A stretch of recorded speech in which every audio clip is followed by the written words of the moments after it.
तर राम राम भावानं, का म्हणता? तर भावानं सुरू आहे आपला काम. तर दादा सांगायचं असा झाला की या आपल्या व्यवसायात नाही कोणीला हिसाब द्यायचा असते आणि नाही कोणीचं काम करायचं असतं. इथे स्वतःचं काम स्वतः करायचं असते आणि स्वतःचं मालक मी चावणं, स्वतःचं हिसाब स्वतःच द्यावा लागते. तर असा आपला व्यवसाय आहे. नाही कोणीची गुलामी, नाही कोणीची हमाली. तर सांगायचं असं झाला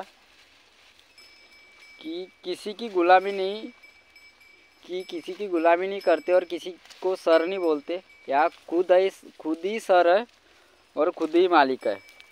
तर टॅग करा म्हशीवाल्याला व्हिडिओ. तर आवडला असेल तर लाईक करा, शेअर करा आणि कमेंट करा. राम राम. भेटूया नेक्स्ट व्हिडिओमध्ये. राम राम.